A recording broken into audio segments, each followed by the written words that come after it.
मित्रों, जैसे दिन के बाद रात होना निश्चित है, ठीक उसी प्रकार ये भी निश्चित है कि जिसने भी इस मृत्यु लोक में जन्म लिया है उसे एक ना एक दिन मरना अवश्य ही है। अर्थात अगर पृथ्वी लोक पर कोई सबसे बड़ा सत्य है तो वो है प्राणी की मृत्यु। फिर भी कुछ लोग ऐसे होते हैं जो इस सच्चाई को स्वीकार करना नहीं चाहते। खैर, आप सभी ने देखा होगा कि हिंदू धर्म में मृत्यु के बाद शव को जलाया जाता है। साथ ही आपने ये भी देखा होगा कि अगर किसी की मृत्यु सूर्यास्त के बाद होती है तो उसका दाह संस्कार अगले दिन किया जाता है, रात को नहीं।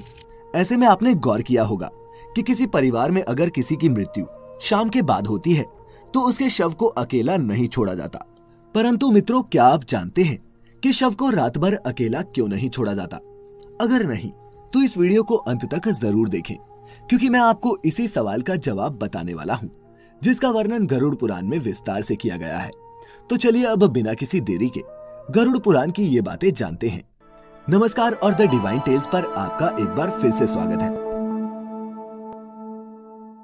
मित्रों, हमारे धर्म में मृत्यु के बाद शव को अकेला क्यों नहीं छोड़ा जाता, ये बताने से पहले हम आपको ये बता देते हैं कि कब कब अथवा किन परिस्थितियों में शव का अंतिम संस्कार नहीं किया जाता या फिर कुछ समय के लिए टाल दिया जाता है।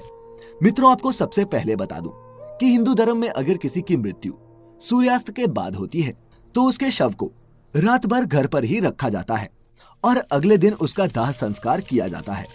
इसके अलावा अगर किसी की मृत्यु पंचक समय में होती है तो उसके शव को भी कुछ समय के लिए घर पर रखा जाता है और जब पंचक काल समाप्त होता है उसके बाद ही उसका दाह संस्कार किया जाता है।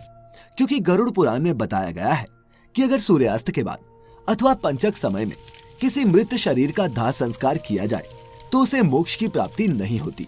इसीलिए अगर कोई रात में मर जाए तो ऐसी स्थिति में लाश को लेकर शमशान घाट नहीं जाते और लाश को घर पर ही रखा जाता है।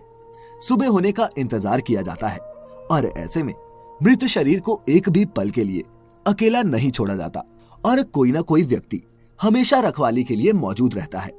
मृत शरीर को अकेला नहीं छोड़ने का सबसे बड़ा कारण है कि अगर शव को अकेला छोड़ दिया जाए तो हो सकता है कि कुत्ते बिल्ली जैसे जानवर उसे नोच खाएं। और गरुड़ पुराण की माने तो ऐसे में मृत आत्मा को भी यमलोक के मार्ग में ऐसी ही यातनाएं सहनी पड़ती हैं। साथ ही ऐसा भी माना जाता है कि अगर शव को अकेला छोड़ दिया जाए तो उससे गंध आने लगती है। ऐसे में ये जरूरी हो जाता है कि वहाँ कोई न कोई व्यक्ति बैठा रहे और धूप या अगरबत्ती शव के चारों तरफ जलाता रहे ताकि शव से आने वाली दुर्गंध चारों ओर न फैले। गरुड़ पुराण के अनुसार भगवान विष्णु गरुड़ जी के पूछने पर कहते हैं, हे पक्षीराज, इन सब के अलावा अगर किसी की मृत्यु हो जाती है और उसकी कोई भी संतान नहीं है, ऐसे समय पर भी शव को घर पर रखा जा सकता है जब तक कि उसका पुत्र या फिर पुत्री न आ जाए। क्योंकि जब खुद की संतान मृत शरीर को मुखाग्नि नहीं देती तो उसका उद्धार नहीं हो पाता, अर्थात वह कई वर्षों तक इसी मृत्यु लोक में भटकता रहता है। इसके बाद विष्णु जी बताते हैं कि सूर्यास्त के बाद अगर किसी मृत शरीर को जला दिया जाए, अर्थात उसका अंतिम संस्कार कर दिया जाए, तो वह मृत आत्मा असुर, दानव अथवा पिशाच की योनि में जन्म लेती है, जहां उसे कई तरह के कष्ट सहने पड़ते हैं।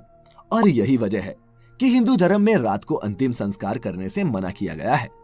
आगे विष्णु जी बताते हैं कि रात में मृत शरीर को अकेला छोड़ दिया जाए तो उस शरीर में आसपास भटक रही दुरात्माएं भी प्रवेश कर जाती हैं, जिससे मृतक के साथ साथ उसके परिजनों को भी कई तरह के कष्ट भोगने पड़ते हैं।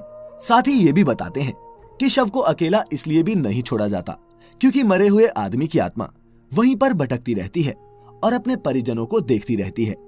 कहा जाता है कि इंसान की मौत के बाद शरीर आत्मा से खाली हो जाता है और इसी वजह से उस मृत शरीर में कोई बुरी आत्मा का साया अपना अधिकार जमा सकता है। और यही वजह है दोस्तों कि रात में शव को अकेले नहीं छोड़ा जाता और कोई ना कोई इसकी रखवाली करता रहता है। मित्रों, आप इसके बारे में क्या सोचते हैं? नीचे कमेंट्स में हमें जरूर बताएं।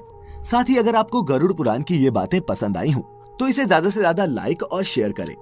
अगर आप हमारे चैनल पर नए हैं तो ऐसी ही और भी आध्यात्मिक और पौराणिक कथाओं और जानकारी के लिए हमारे चैनल को सब्सक्राइब कर लें और साथ ही में बेल आइकन भी दबा दें ताकि आपसे हमारी कोई भी वीडियो मिस ना होने पाए। फिलहाल आज की इस वीडियो में इतना ही। अब हमें इजाजत दें। आपका बहुत बहुत शुक्रिया।